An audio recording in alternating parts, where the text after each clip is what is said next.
Hello everyone. Welcome to Bank for Success. मेरा नाम है ब्रजेश और आज की इस वीडियो में हम लोग नवाड ग्रेड एग्जाम 2019 के बारे में डिस्कस करने वाले हैं।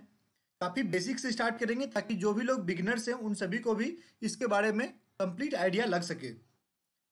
आपने अगर बैंक फॉर सक्सेस को सब्सक्राइब नहीं किया है फटाफट सब्सक्राइब कर लो और इस वीडियो को अपने दोस्तों के बीच में जरूर शेयर कर देना। दोस्तों, दो वेबसाइट है, bankforsuccess.in, brajesmonturial.co.in। तो आप इस वीडियो से रिलेटेड जितने भी इंफॉर्मेशन है उसको आर्टिकल के माध्यम से brajesmonturial.co.in से पढ़ सकते हो। वहां पर मेन्यू में ही इसका पेज एडेड है, वहीं से आप क्लिक करके देख सकते हो। जो बुक्स एंड स्टडी मटेरियल्स वगैरह होंगे वो आपको यहीं पर प्रोवाइड किए जाएंगे, यहीं से आप डाउनलोड कर लेना। टेलीग्राम ग्रुप अगर आप ज्वाइन करना चाहते हो तो ज्वाइन करो। हमारे पास जो आरबीआई ग्रेड बी नबार्ड को टारगेट करते हुए टेलीग्राम ग्रुप भी है। अराउंड 2400 प्लस लोगों ने ऑलरेडी ज्वाइन कर रखा है। तो नीचे डिस्क्रिप्शन में इसका लिंक शेयर कर दूंगा। अदरवाइज आप बैंक फॉर सक्सेस का टेलीग्राम चैनल सर्च करना, बैंक फॉर सक्सेस, एंड वहां पर जो है मैंने डिस्क्रिप्शन में इसका लिंक दिया हुआ है, वहां से आप ज्वाइन कर सकते हो। Otherwise @RBI grade B exam 2019, तो पूरा का पूरा सब कनेक्टेड वर्ड है। @RBI ग्रेड बी एग्जाम 2019 इसका आईडी है इस ग्रुप का, उससे आप ज्वाइन कर सकते हैं। सबसे पहले हम लोग नबार्ड के बारे में समझते हैं कि नबार्ड करता क्या है। देखिए दोस्तों, ये एक अपेक्स फाइनेंशियल इंस्टीट्यूशन है। किस पर्पस के लिए? एग्रीकल्चर एंड रूरल डेवलपमेंट के लिए। इसका मेन फोकस जो है वो भारत में एग्रीकल्चर एंड रूरल डेवलपमेंट जो है वो करना है। जो भी रूरल एरियाज है उनके इकोनॉमिक कंडीशन को एक्सेलरेट करना जो है इसका मेन पर्पस है। Poverty reduction and development aids के माध्यम से ये चीजें ये करता है। इसकी स्थापना 12 जुलाई 1982 को हुई थी और इसका हेडक्वार्टर मुंबई में अवेलेबल है। दोस्तों, नबार्ड ग्रेड ए का नोटिफिकेशन जो आप में से कई सारे लोग, एक क्वेश्चन जो भी कॉमन क्वेश्चन बनेगा कमेंट बॉक्स में ये रहेगा कि नबार्ड ग्रेड ए का नोटिफिकेशन कब आएगा। तो ये मैं बताना चाहता हूँ कि नबार्ड ग्रेड ए का नोटिफिकेशन अगर लास्ट ईयर देखो तो वो मार्च में आ गया था। 13 या 15 मार्च को आई थिंक आ चुका था।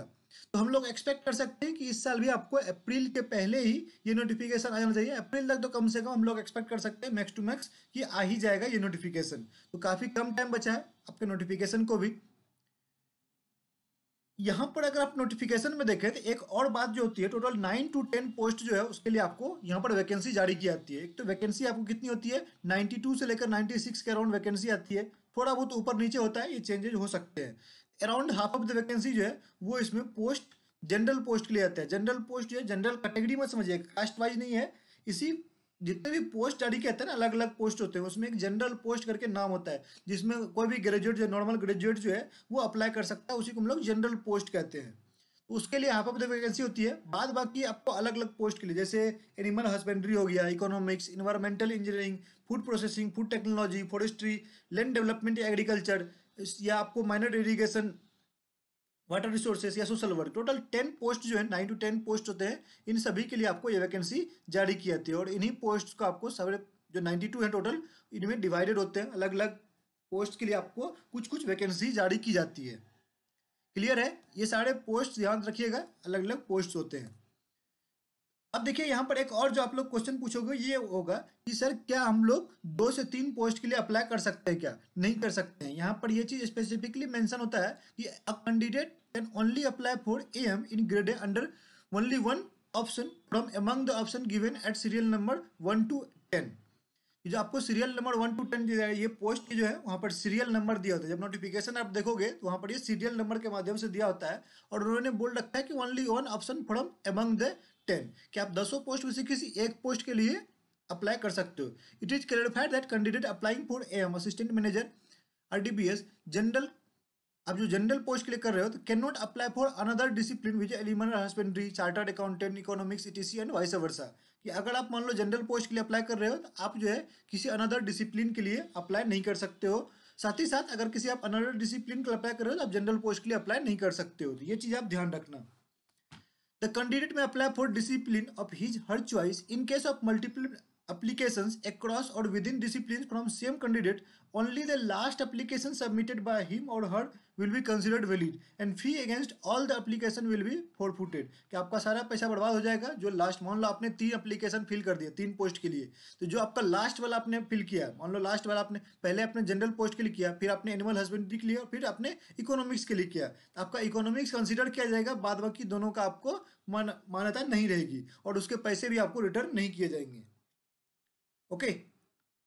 अब हम लोग educational qualification and eligibility criteria की बात करते हैं, age limit and educational qualification की बात करते हैं। तो एज क्राइटेरिया होता है कि आपको यहाँ पर नोटिफिकेशन में एक डेट मेंशन होती है। मान लो जैसे मार्च में नोटिफिकेशन आया था लास्ट ईयर, तो उन्होंने 1 मार्च का जो है कंसीडर किया था, 1 मार्च 2018 का। इस बार भी मान लो अगर 13 या 15 मार्च तक नोटिफिकेशन आता है तो फिर से वो लोग 1 मार्च ही कैलकुलेट करेंगे। या मान लो अप्रैल में आता है कि 8 से 10 अप्रैल तक आता है, तो उस कंडीशन में आपको 1 अप्रैल तक कंसिडर किया जाएगा। तो वो एक डेट कंसिडर की जाती है जब भी नोटिफिकेशन आता है, उससे पहले का जो फर्स्ट मंथ, उस मंथ का जो फर्स्ट डे होता है, एट मोस्ट प्रोबेबली उसी को कंसिडर करते हैं। एंड देन वहां से आपको कैलकुलेट करना स्टार्ट किया जाता है। 21 ईयर से लेकर 30 ईयर्स आपका होना चाहिए, कि एक मिनिमम एज आपका 21 ईयर होना चाहिए और मैक्सिमम आपका 30 ईयर्स होना चाहिए। ये वो लोग कैलकुलेट करते हैं। अगर हम लोग एजुकेशनल क्वालिफिकेशन की बात करें दोस्तों, एजुकेशनल क्वालिफिकेशन काफी लेंदी सा डिस्कशन होगा, क्योंकि अलग अलग पोस्ट के लिए अलग अलग एजुकेशनल क्वालिफिकेशन है। तो सबसे पहले हम लोग जनरल पोस्ट एंड नॉर्मल जो अंडरस्टैंडिंग है वो जनरेट कर लेते हैं, कि यहाँ पर भी आपको एक डेट मेंशन होता है। ओके, कि उस डेट से पहले ही आपने वो एजुकेशनल क्वालिफिकेशन कंप्लीट कर रखा हो, वो डिग्री आपने उससे पहले ही, मेंशन डेट से पहले ही आपने वो क्वालिफिकेशन आपके पास अवेलेबल हो। The candidate must possess the required educational qualification as on date as mentioned in notification. The result of final term, semester, year examination of the required educational qualification must have been declared on or before date as mentioned in notification. कि आपका अगर मान लो जो भी date mention है calculation के लिए, उस डेट से पहले ही आपका फाइनल टर्म या सेमेस्टर ईयर एग्जामिनेशन वगैरह जो है वो खत्म हो चुका होगा, उसका रिजल्ट जो है वो डिक्लेयर हो जाना चाहिए। ये चीज़ बहुत ही ज़्यादा इंपॉर्टेंट होती है, काफ़ी लोग इस पर क्वेश्चन पूछते हैं। In another word, candidates whose final year semester results have been declared on or before date as mentioned notification are not eligible to apply। ये आपका अगर नहीं हुआ है, ओके, आप ऑन और आफ्टर है कि उस डेट के बाद अगर हुआ है तो आप उसके लिए एलिजिबल नहीं हो। कि मान लो वहाँ पर डेट जो है वो 1 मार्च दिया हुआ है, तो आपका रिजल्ट जो है वो अगर 2 मार्च को आता है, तब भी आप जो है इस पोस्ट के लिए एलिजिबल नहीं हो। तो ये चीज़ ध्यान रखना कि जिस दिन का डेट मेंशन है उससे पहले ही आपका रिजल्ट आ जाना चाहिए।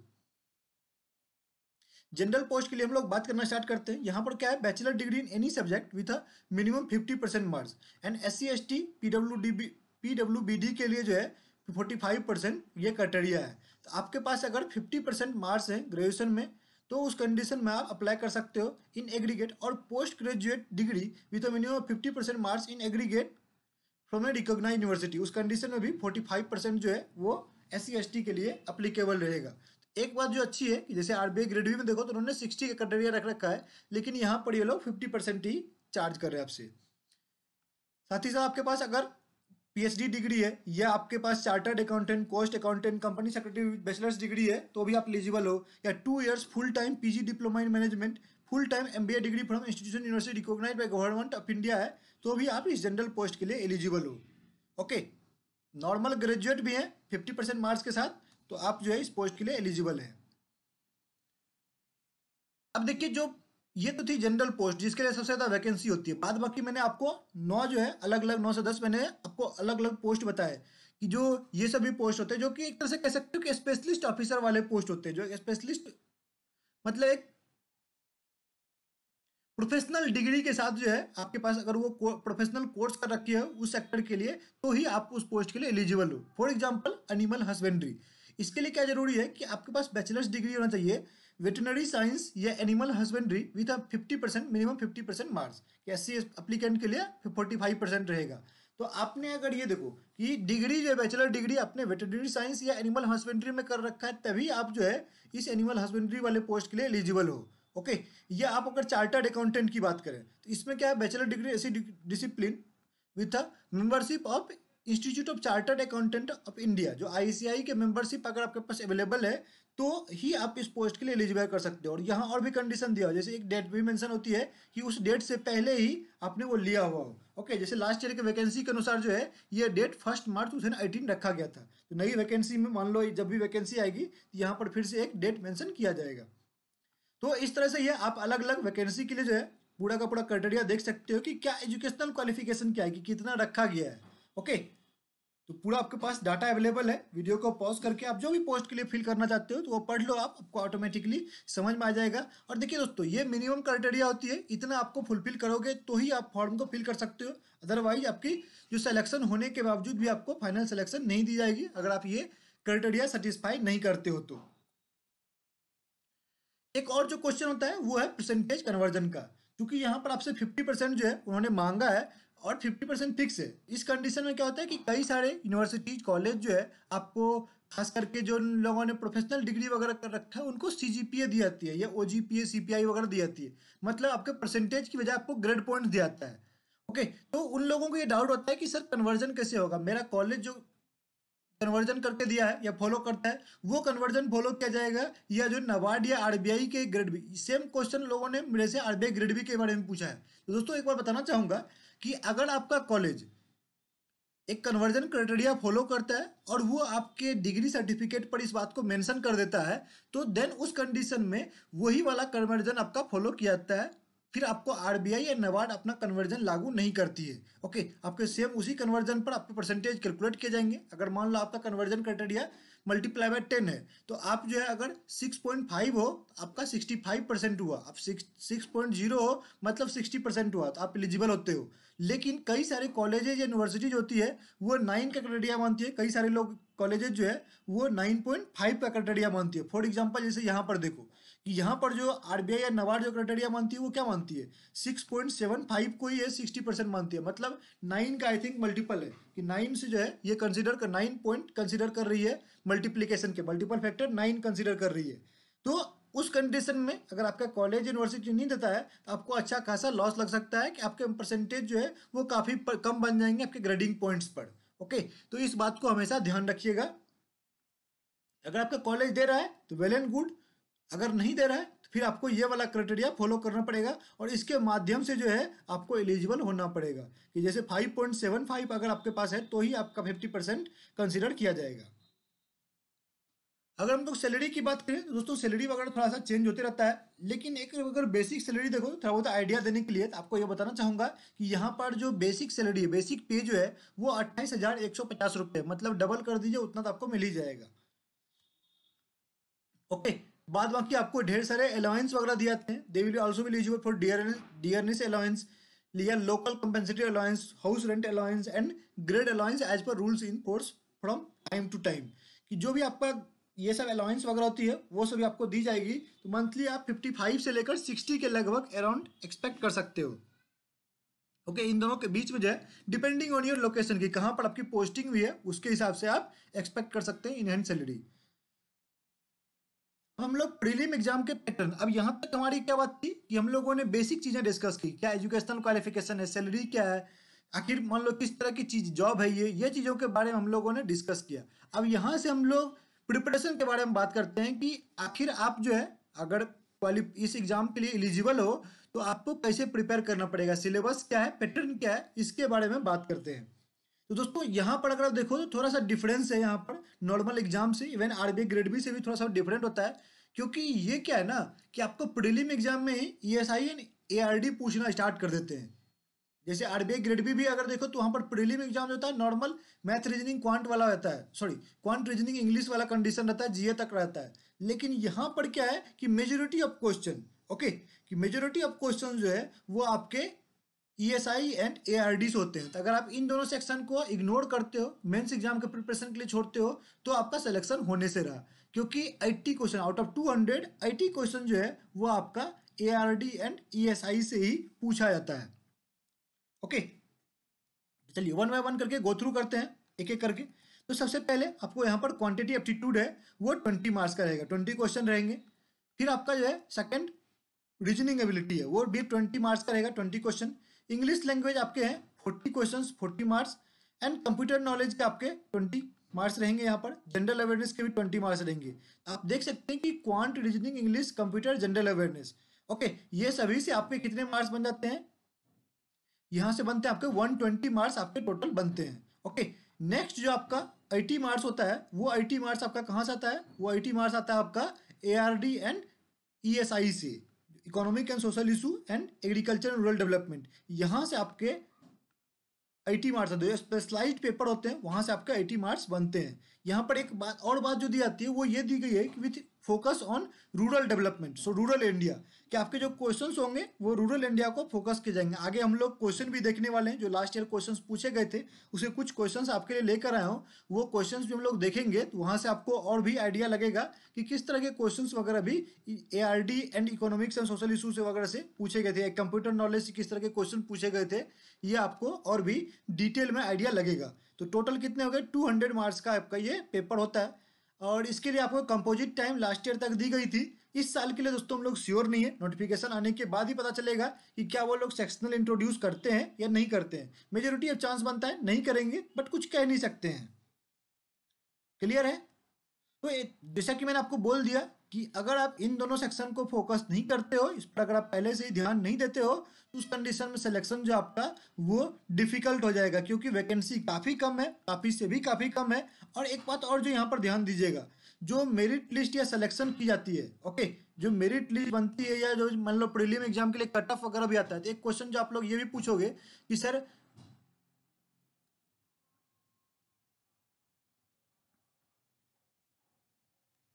एक क्वेश्चन जो आप लोग और एक्सपेक्टेड है वो क्या पूछोगे कि सर कट ऑफ जो होती है वो अलग अलग पोस्ट के लिए जारी की जाती है, कम्युनिटिव जारी किया जाता है। दोस्तों सभी पोस्ट के लिए, प्रीलिम का भी, मेंस का भी, इवन फाइनल मेरिट लिस्ट भी, वो कट ऑफ वगैरह हर एक पोस्ट के लिए अलग अलग जारी की जाती है। ओके, आगे हम लोग कट ऑफ देखेंगे तो वहां से आपको और भी क्लियर होगा, लेकिन ये चीज ध्यान रहे। तो जैसा कि मैं बोल रहा था कि वैकेंसी काफी कम रहती है, तो ये भी सेक्शन पर आपको काफी फोकस करना पड़ेगा। नेक्स्ट है आपका मेंस एग्जाम। मेंस एग्जाम के लिए दोस्तों यहाँ पर आपके दो पेपर होते हैं, 100 मार्क्स का दोनों पेपर होता है, 90 मिनट्स आपके दोनों के लिए दिए जाते हैं।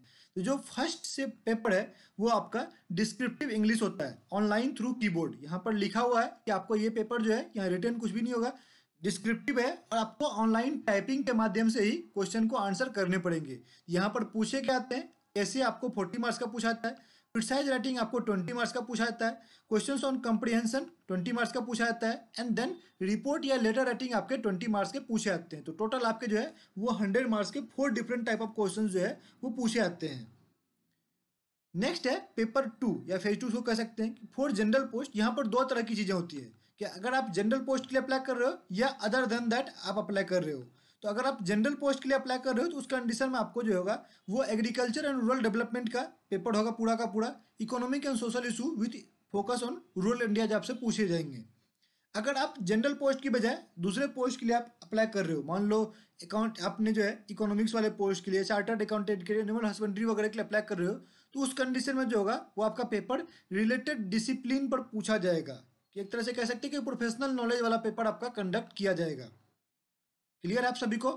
ओके, तो ये इस तरह से आपका मेंस एग्जाम का पैटर्न रहता है। इसके बाद आपका इंटरव्यू शेड्यूल होता है। इंटरव्यू में अगर आप मान लो मेंस में अच्छा परफॉर्म करते हो तो आपका इंटरव्यू शेड्यूल होता है। तो उस कंडीशन में आपको जो इंटरव्यू होंगे, applicant qualifying in phase 2 examination and securing sufficiently high rank in merit shall be shortlisted for interview। तो आपको यहाँ देखिए कि ये securing high, कि आपको सबसे पहले तो कट ऑफ ही नहीं, आपको मेरिट लिस्ट में भी टॉप पे आना पड़ेगा इंटरव्यू में शॉर्टलिस्ट होने के लिए। आपको अच्छा खासा स्कोर करना पड़ेगा। कि मार्क्स कितने रहेंगे इंटरव्यू के लिए वेटेज, वो 25 मार्क्स का वेटेज रहेगा इंटरव्यू का। For main examination in the calling ratio will be 1:25, कि एक पोस्ट के लिए 25 लोगों को कॉल किया जाएगा मेंस एग्जाम के लिए, और इंटरव्यू के लिए जो है एक पोस्ट के लिए 5 लोगों को कॉल किया जाएगा। 1:5 का जो है वो रेशियो कंसिडर किया जाएगा। अब देखिए लास्ट ईयर का थोड़ा हम लोग प्रीलिम एग्जाम को खास करके देख लेते हैं कि लास्ट ईयर किस तरह का क्वेश्चन आया था। जैसा कि मैं बोल रहा था कि मान लो डिफिकल्टी लेवल क्या रहता है, इससे आपको ये भी थोड़ा अंडरस्टैंडिंग हो जाएगा। तो डिफिकल्टी लेवल जो है दोस्तों वो economic and social issue, last 2018 में जो पेपर हुआ था, level of this section was moderate, economic survey and budget dominated this section, की जो इकोनॉमिक सर्वे एंड बजट से related most majority of questions पूछे गए थे। ओके, हालांकि इस साल जो है चूंकि इंटरिम बजट पेश हुआ है और इकोनॉमिक सर्वे अभी तक आया नहीं है, तो हम लोग एक्सपेक्ट कर सकते हैं कि जब नोटिफिकेशन आएगा मे बी उस टाइम तक जो है अगर इकोनॉमिक सर्वे आ जाता है, सरकार नई सरकार बन जाती है, तो आपको ऑब्वियस सी बात है नई सरकार के बनते ही फर्स्ट जो पार्लियामेंट सेशन होता है उसी में आपको नई यूनियन बजट पेश की जाती है, और उसी के साथ मे बी आपको उस टाइम पर ये इकोनॉमिक सर्वे भी जारी कर दी जाए। नेक्स्ट है एग्रीकल्चर एंड रूरल डेवलपमेंट। दोस्तों लास्ट ईयर का एग्रीकल्चर एंड रूरल डेवलपमेंट का पेपर फाड़ू था, लिटरली कह सकते हैं कि फाड़ू जिसको पेपर बोलते हैं वो पेपर पूछा गया था। The level of this section was difficult, there were numerical also in this section, questions were mainly based on facts and figures. कि जितने भी क्वेश्चंस पूछे गए थे वो काफी टिपिकल नंबर्स वाले क्वेश्चंस थे और काफी ज्यादा डाटा रिलेटेड क्वेश्चंस आपको पूछे गए थे। जनरल अवेयरनेस सेक्शन इजी था, easy for the students, most of the questions were from current affairs, की मेजॉरिटी ऑफ क्वेश्चन जो है करंट अफेयर्स था। और सब सेक्शन आपको रिलेटिवली इजी था, लेकिन जो मेजोरिटी ऑफ दिक्कत कहाँ पर हुई थी लोगों को, वो एआरडी में हुई थी, और जो बाद बाकी बच गया था दिक्कत वो आपको ईएसआई में जो है वो रह गया था। एंड देन कुछ जो है आपको क्वांट वगैरह में कुछ लोगों को दिक्कत हुई, लेकिन डुएबल और कह सकते हैं कि टाइम कंज्यूमिंग था, लेकिन डुएबल क्वेश्चन थे। तो क्वांट में मोस्टली वही होता है कि आपको क्वेश्चंस डुएबल होते हैं लेकिन वो टाइम कंज्यूमिंग होता है। अगर आपके पास टाइम है तो आप सॉल्व कर पाओगे, नहीं तो आपको कंप्रोमाइज करना पड़ेगा। एक और जो ध्यान रखिएगा वो ये था कंप्यूटर नॉलेज। कंप्यूटर नॉलेज है computer to the first slot, computer section had tough questions in second slot. कि जो सेकंड स्लॉट वगैरह हम कंप्यूटर हुआ था उसमें लिटरली सही में, और आगे हम लोग क्वेश्चन दिखाता हूँ कि क्वेश्चन उन्होंने थ्योरेटिकल क्वेश्चंस नहीं पूछा था कंप्यूटर नॉलेज के भी, वहां पर उन्होंने एप्लीकेशन बेस्ड क्वेश्चंस पूछे थे। ओके, कि एचटीएमएल के अंदर घुस कर उन्होंने क्वेश्चन पूछे थे, वो क्वेश्चन जो है आपको, और इवन आपने लास्ट ईयर जो है आरआरबी पीओ के मेंस में भी ये चीज देखा था कि वो लोग अब क्वेश्चन जो है वो अच्छे लेवल का कंप्यूटर में भी आपसे पूछ रहे थे। इसे आप नहीं कह सकते कि कंप्यूटर नॉलेज जो इजी होगा, या हिंदी लैंग्वेज है तो वो इजी होगा। आजकल के आज की डेट में आपको उसको भी अच्छे से आपको प्रिपेयर करना पड़ेगा। अब देखिए यही क्वेश्चंस हैं, ये सारे कुछ क्वेश्चंस आपको लास्ट ईयर जो पूछे गए थे वो आपको लेकर आया हूँ। तो इकोनॉमिक एंड सोशल इशू में अगर आप देखोगे तो ये सब क्वेश्चंस आपको पूछे गए थे। सबसे पहले, how much percentage increase was suggested in MSP in budget. यहाँ पर आपको कितना रुपए इंक्रीज हुआ ये नहीं बात पूछा गया है, क्वेश्चन क्या पूछा गया है कि कितना परसेंटेज जो है वो सजेस्ट किया गया है। What does R stand in, जो रूरल अर्बन मिशन था, दीनदयाल अर्बन मिशन, उसके बारे में आपको आर के बारे में रिप्रेजेंटेशन पूछा है। प्रधानमंत्री कौशल विकास कम्स अंडर विच डिपार्टमेंट, कौन से डिपार्टमेंट के अंदर जो है ये वाला स्कीम वर्क करता है, फंक्शन करता है। Rural population percentage under the census, census में रूरल पॉपुलेशन कितना है। Literacy rate as per the census. Deendayal Antyodaya Yojana national rural livelihood mission launch in which year, किस साल जो है लॉन्च किया गया। प्रधानमंत्री फसल बीमा योजना एलोकेशन, की प्रधानमंत्री फसल बीमा योजना के लिए जो है एलोकेशन कितना है। Under monetary policy inflation immediate through see, अब यहाँ पर ये इसका आंसर है सीपीआई, कि मॉनेटरी पॉलिसी में जो है जो इन्फ्लेशन होता है वो कौन से किसके द्वारा मेजर किया जाता है, डब्ल्यूपीआई सीपीआई किसके द्वारा जो है वो मेजर किया जाता है। इस तरह का आपका क्वेश्चन था। देन एग्रीकल्चर रूरल डेवलपमेंट की बात करें तो यहाँ पर आपको कैसे क्वेश्चंस थे। Which type of soil is found in West Bengal. What type of what was the agriculture growth rate of the last year as per the economic survey. Economic survey क्या था। What is the water efficiency under drip irrigation. Which of the following is a micronutrient out of cow, sheep, goat, etc., whose milk contains more fat. Out of rice, wheat, barley, maize, which one is Ravi crop? In which state saline water availability is more? तो इस तरह के questions आपको ARD में पूछे गए थे। And अगर हम लोग कंप्यूटर नॉलेज की बात करें तो कंप्यूटर में क्या था कि translate button comes under which tab, कि आपको अगर हम लोग माइक्रोसॉफ्ट ऑफिस वगैरह की बात करें तो उसमें ट्रांसलेट बटन जो है वो कौन से टैब के अंतर्गत आता है। तो देखिए कितना अच्छा क्वेश्चन है ये, कि आपको अब टैब्स वाले के एक्सेल वगैरह पढ़ते हो तो उसके टैब्स वगैरह में कौन कौन सी चीज़ें कहाँ पर होती है, तो ऐसे क्वेश्चंस भी आपसे पूछे जा रहे हैं। A question related to object oriented programming, a question related to body of email message. अब देखिए ईमेल मैसेज के बॉडी के रिलेटेड क्वेश्चन है। ओके, एंड ये वाला क्वेश्चन देखिए कितना अच्छा है कि elements used in HTML to display images, image को डिस्प्ले करने के लिए कौन से एलिमेंट को यूज करते हैं एचटीएमएल में। Related to data structure technique, ये सबसे रिलेटेड आपको क्वेश्चन जो है वो कंप्यूटर नॉलेज में पूछे गए थे, जिसको कि खास करके हम लोग उस तरह के क्वेश्चन को ध्यान नहीं देते। हम लोग नॉर्मल बेसिक थ्योरेटिकल क्वेश्चंस वगैरह जो है वो पढ़ के चले जाते हैं, लेकिन ये सब क्वेश्चंस आपको बेसिक नहीं है, ये सब एप्लीकेशन बेस्ड क्वेश्चंस है। अगर आप एचटीएमएल यूज किए हो तो ही आपको पता होगा। ये क्वेश्चन जो है अगर आप एक्सेल को अच्छे से पढ़ के गए हो, ध्यान दिए हो, तभी आपको पता होगा कि ट्रांसलेट कौन से टैब में आता है। अब हम लोग देखो जब ये सब पेपर आया तो कट ऑफ कैसा रहा होगा ये चीज ध्यान देते हैं।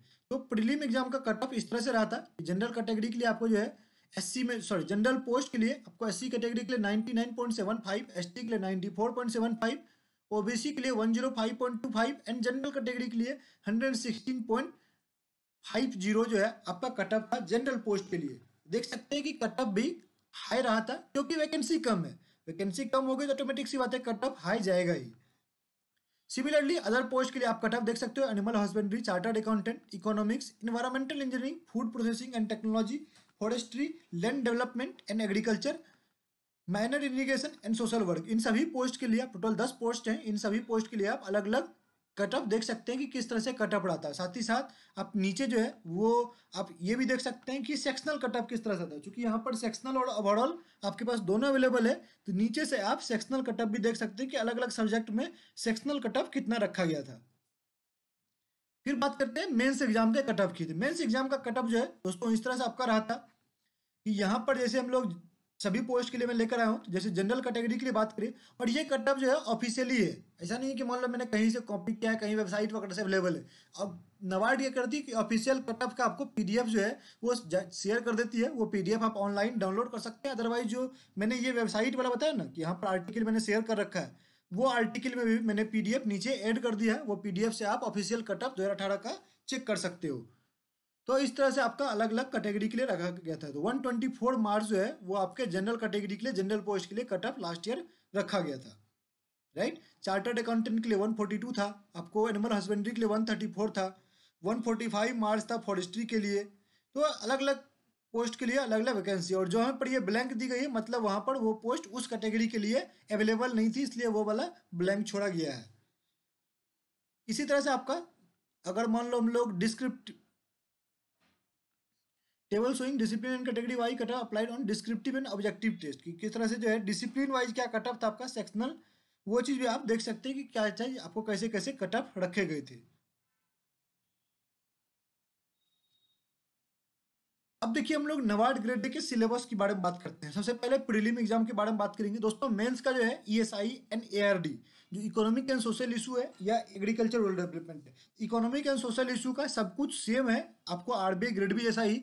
तो मैंने ईएसआई पर ऑलरेडी वीडियो बना रखा है, उस वीडियो को आप देख सकते हैं, मैं नीचे डिस्क्रिप्शन में लिंक शेयर कर दूंगा। एंड दूसरा जो है ARD, agriculture and rural development, उस पर मैं अलग से वीडियो बनाऊंगा, क्योंकि पॉसिबल नहीं है इस वीडियो में उन चीज़ों को कवर करना, वरना 1.5 घंटे का वीडियो बनेगा एक, और कोई भी आप देखोगे नहीं आप लोग। तो इसलिए उसको ऐड मैं नहीं कर रहा हूँ, उस वीडियो को हम लोग एआरडी के बारे में हम लोग डिस्कस नहीं कर रहे हैं। हम लोग एआरडी को अलग से ही वीडियो देखेंगे, और 1 से 2 दिन में मैं आपको पोस्ट कर दूंगा उस वीडियो को भी। तो ये आपका सिलेबस रहा, इस सिलेबस को आप ध्यान से देख लीजिए। क्वांट, रीजनिंग और इंग्लिश के लिए इन सभी चैप्टर्स को आपको कवर करने पड़ेंगे। साथ ही साथ आप प्रीवियस लास्ट ईयर का एग्जाम एनालिसिस भी देख लेना, लास्ट 2 to 3 ईयर्स का, कि कहाँ से आपको क्वेश्चंस पूछे गए हैं। उस चीज़ से आपको आइडिया लग जाता है कि ये टॉपिक्स आपके लिए इंपॉर्टेंट बनते हैं और ये टॉपिक्स आपके लिए टाइम वेस्ट है। नेक्स्ट आपके बुक्स से रिलेटेड डाउट्स होते हैं कि बुक्स कौन से फॉलो करने हैं। तो बुक्स के लिए आप न्यूमेरिकल एबिलिटी के लिए देखिए, डीआई की बुक जो है वो अड्डा 24/7 ने जो बुक्स लॉन्च किए, वो खास करके बैंक एग्जाम के न्यू पैटर्न को टारगेट करके लॉन्च किया गया है। तो वो बुक्स मुझे लगता है कि अच्छे हैं, लेकिन एक्यूरेसी वगैरह का थोड़ा सा इशू चल रहा है उसमें, कि थोड़े बहुत क्वेश्चन के एक्यूरेसी अच्छे नहीं है, कुछ कुछ का आंसर गलत भी दिए हैं। तो उस कंडीशन में आप प्रैक्टिस के लिए यूज कर सकते हो, खुद क्वेश्चन सॉल्व करो, अगर आपको लगता है कि आपने सही सॉल्व किया मतलब वो सही है आपका आंसर, अगर आंसर आपका गलत भी वो दे रहा है तो। उसके अलावा आप अरिथमेटिक के लिए सर्वेश वर्मा की बुक को फॉलो कर सकते हो। रीजनिंग के लिए हाई लेवल के क्वेश्चंस पर फोकस किया कीजिए, पजल पर ज़्यादा ध्यान दिया कीजिए, वही एक महत्वपूर्ण पॉइंट है।